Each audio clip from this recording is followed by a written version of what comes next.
had our call come in that there was a ship on fire in Texas City 30 minutes earlier, I would have been tied up to that ship alongside of it, pumping water on.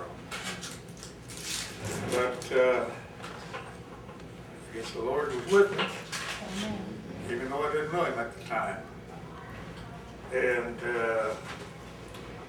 I was working on something, and it was several days afterwards before that's the first time I remember forgetting anything. I was working on something out at the shop, and I got to thinking, next day or two, what was I working on? What was it? And I tried for about a week to remember what I was working on. Well, finally I passed by where I've been working, and there it is. I was working on reverse gear for one of the boats. Well, the call came down from the tower to get the tug started, ship fire in Texas City. So I just dropped what I was doing. I mean, my tools were still laying right there. And I started running down the pier. I got about halfway down to where the tug was. The Grand Camp blew up. 9 miles from the station, like the crow flies. It almost knocked me off my feet. Pardon me, were you in the Navy or the Merchant Marine or the? Coast Guard. Coast Guard, okay. I tried to get in the Navy, but they wouldn't have me. Oh, were you too young? No, I didn't weigh enough. Oh. I was a skin flint. Okay. He told me he had to let his belt out for his sword belt. He had to let it out 3 inches. He's gained that much weight. Oh my goodness. And I had already gained weight the last time I wore it. Oh.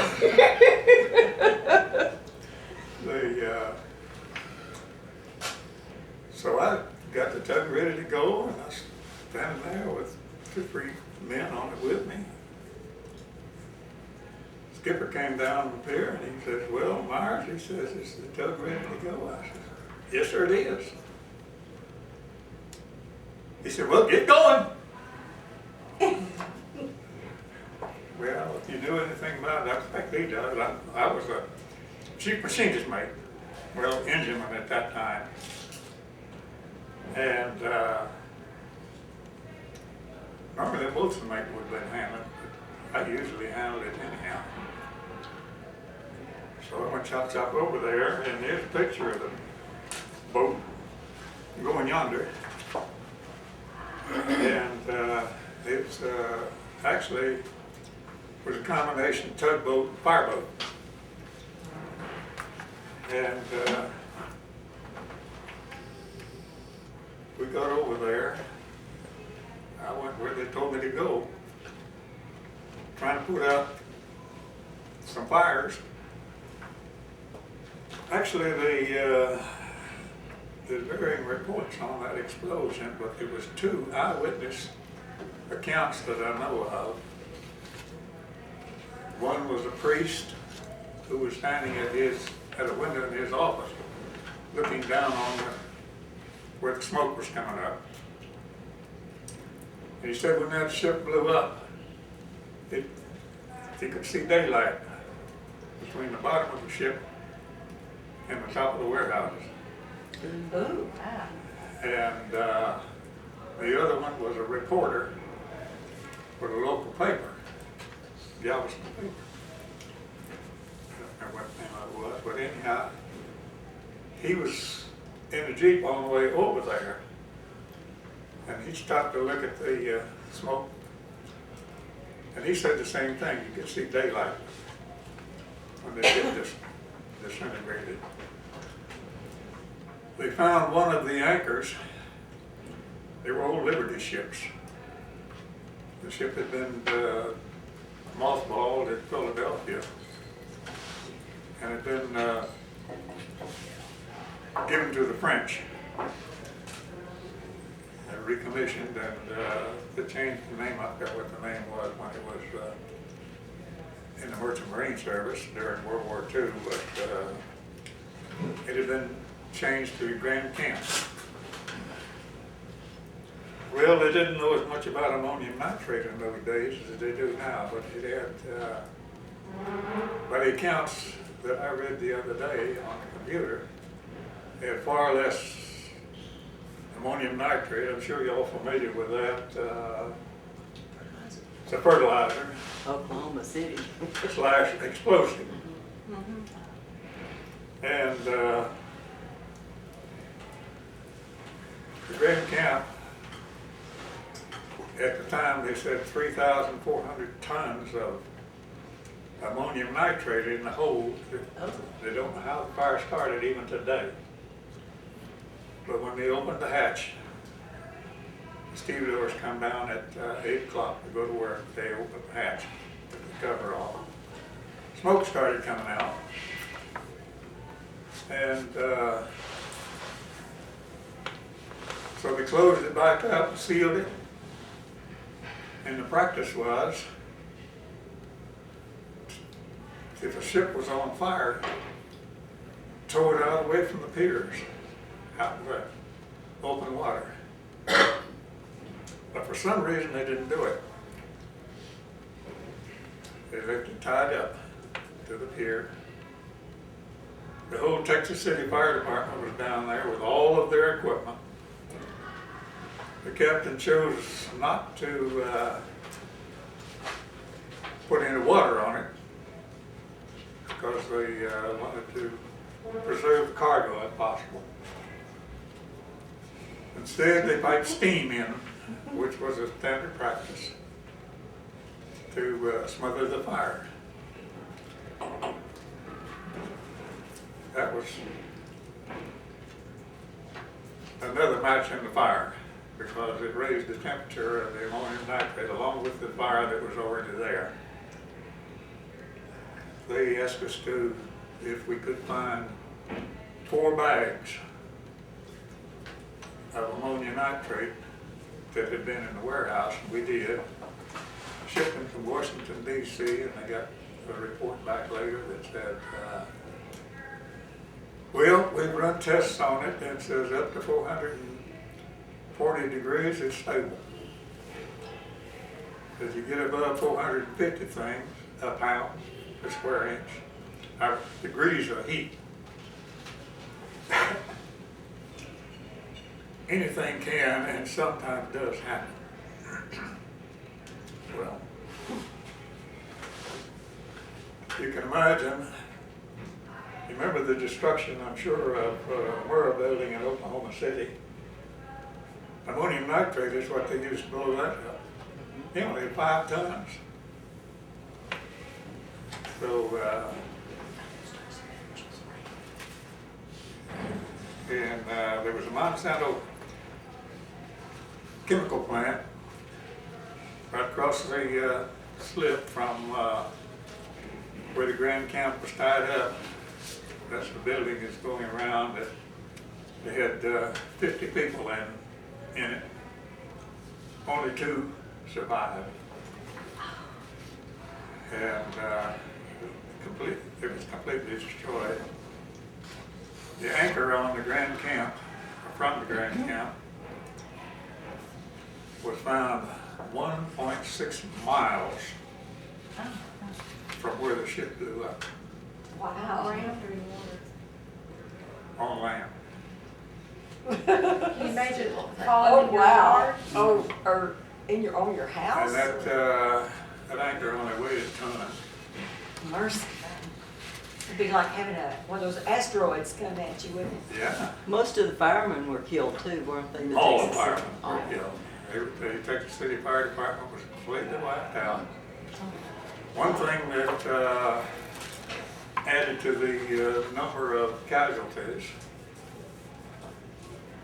school even let out and took their children down to watch the ship fire. Oh my goodness. And I don't know how many children were killed, I but can't- quite a number of them, all that were down there. I didn't read that. a lot of the people that had come to view the area. I Wow. worked, well, I went back, we come to the station every night, we left after dark. Went back to the station and got over there early the next morning to start pumping water again. And you got called in after the fire, after the explosion? Well, I was preparing to go. I was on the way down to get the tug fired up and get it ready to go. And it was 9 miles over there. So, yeah, I got there after it had blown. How long had it burned before it blew? Well, they found it at 8 o'clock. They found the fire. They didn't know how long it had been smoldering. But In the Well, over an hour. So it it's in the smoldered hold with ammonium nitrate. I don't know whether there's anything else in the hold or not. for about an hour before it blew up. A little over an hour. Wow. The ship's crew, which would probably have been around in the neighborhood of 25, they were all, of course, gone. The whole fire department, I don't know how many men were there. Stevedores, visitors, gawkers, I guess you would call them. And but they learned their lesson, the ones that went blown up. Oh, yeah. Because 30 days later, there was another ship fire down there. Oh. It was a tanker at one of the fuel piers. It had taken on 120,000 barrels of aviation gasoline. Oh. And it was on fire from the bridge forward. This time they sent a chief boatswainmate to operate the tug. And he didn't get close enough to it, put any water on it. I don't blame you, I wouldn't think so, really. The skipper came out after a little while and he come aboard. He comes outside, he said, well, Myers says, you think you can do any good? I said, well, it's for darn sure I can't do any good back here. We can't reach it. He says, is there any danger in it? I said, of course there's danger in it. But he said, if that thing blows, we're gone anyhow. So we might as well be up where we can do something about it. This was a different ship. Yeah, this is a tanker, 30 days later. And fortunately, it didn't blow. But Concussion. every trunk, that's about a 3 or 4 foot square, kind of a hatch. Every one of those were spewing flame. And I thought, well, I'll just rake the flame off with the water pressure. You can see what the stream was on that first one that went around at 1,000 gallons a minute at 250 pounds per square inch. The stream of water was burning. Oh my goodness. They caught the fumes, you know, and then it got out there when they escaped the water. It looked like that stream of water was burning. I said, oh, we got a lot of radiant heat here. So I had to cool the superstructure down. Started working on it, and I got it cooled. And the old fire from there aft that I could get to, if it made smoke or steam, I doused it. And guess how long it took to put that fire out after I got that superstructure cooled down? 3 days? About a month. 3 days? Not quite. 1 hour and a half, 1 hour and 30 minutes. Oh. That's pretty I good. pulled then. alongside, started pumping water on it, but it was completely out. Had all but one fire out within an hour. Goodness. We had to put a man aboard with a hose line to go in and get that one. It was in a paint lot that was up on the bow. And I'm sure Bill here's a little familiar with things like that. Let's be Greek to the rest of you. The explosion caused considerable damage to the refineries.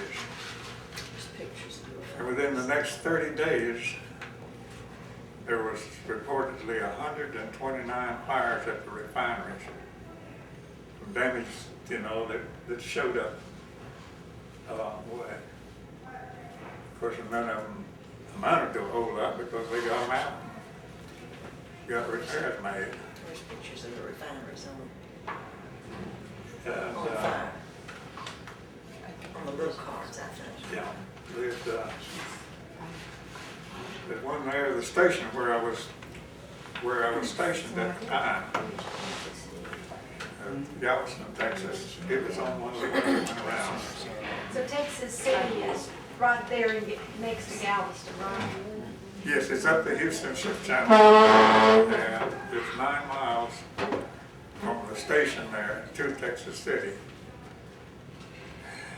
Texas City's harbor was landlocked. And I don't know whether it was natural or whether they had built a levee, but it was at least a half-mile wide, and maybe closer to a mile, where the ship had room to maneuver, you know.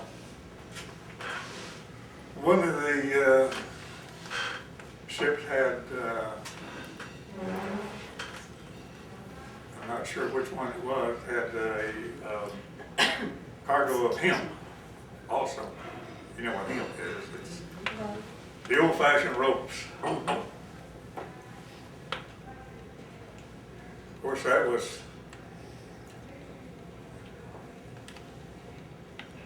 didn't come out in bales. It was all just like hay, but there was about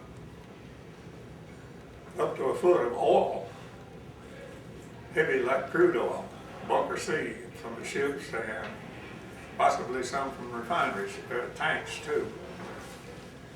That small boats, like a picket boat and so forth, couldn't operate in the harbor because their section for cooling water would have been in that oil. And that's not a very good cooler. And but the tug being deeper in the water, it could take suction fluid. I don't remember now whether it was, I think about the second day, possibly the third. I had pushed the tug up against some of those pilings that you saw and had the engine running to hold it there to keep the back pressure from the monitor. That's the nozzle that was putting out the water. And it held it stationary. We got to come down there in a small boat. If I remember right, it was a skiff, a small rowboat. It says, "Chief, keep that engine running." I said, "Well, we are." He said, "You've started a circulation in this slip." And he says, we picked up 69 bodies that you've washed up. There's a report of one black man, evidently he was a prominent businessman, was down there helping recover, well, it was altogether a recovery because there were no injured right there in the vicinity, but it's reported that when he was digging through the debris, he found his own 14-year-old daughter. And I just can't imagine it. But any of you have children, probably most of you do, it would, unless you've lost a child, you don't know what it would be like. We don't wanna know what it'd be like. No, So did you tell us again how this fire started? they don't know. Okay. They've never figured out just where it started in that hole, but they don't know what started it, even to this day. Oh. They don't know It was what a barge, it was a barge that was No, it was a docked? ship. A ship. How No. big a ship? I'm not real good with sizes and stuff. I mean, like, as big as this whole part of this hotel or so? I don't have any frame of Well, reference to know how big it was. They would have had a beam of probably 40 to 50 feet And length, in The width. beams, yeah. And the length of the ship was some 467 feet, I believe it was. More than a football field. Yeah. Yeah. And it was full of fertilizer, of the Well, ammonium nitrate. one of the holes was. Oh, That was okay. part of the cargo. But it was docked? Yes. It was docked, okay. but that hold wasn't close to the engine compartment or anything, was it? I couldn't say truthfully because I You don't know didn't where know their where the engine room engine was was. located. I think, though, that the way a cargo ship was laid out, all the machinery is after the cargo hold, that is behind it. I would think so. Because otherwise that space would be taken up with machinery. I'm not sure what their propulsion was, their main power source. Most likely what they call a triple expansion steam engine. They got 3 cylinders. One of them about so big, and then one was about so big. So it ran on water? Steam. What made the steam go? I mean, what made Water. it to steam? And boilers to make the steam. But what did they start the boiling process with? Walker Sea fuel, that's similar to crude oil. Diesel, sort of? No, not thin like diesel. Oh, okay. Yeah, Crude diesel oil, looks crude kind of oil, like like this stuff gasoline. that was going into the Gulf from the, Oil. and that oil spill that they had. And there was, Let him talk as long as he wants to. We'll leave if we have to. Anyone that needs to leave. You Well, don't I know wanna what you're ask you, asking for. I have a memory problem, and I'm only 60 years old, but I have a memory problem. So you said you were like alongside this ship? Were I you would actually? have been, You would have been alongside had we this gotten ship? the call 30 minutes sooner. Okay. Why would you have been alongside this ship? Because of the kind of work that you did? Yes. He was a fire. He was a fireman in the Coast Guard. Okay. His job was to put out fires with this and to tow boats and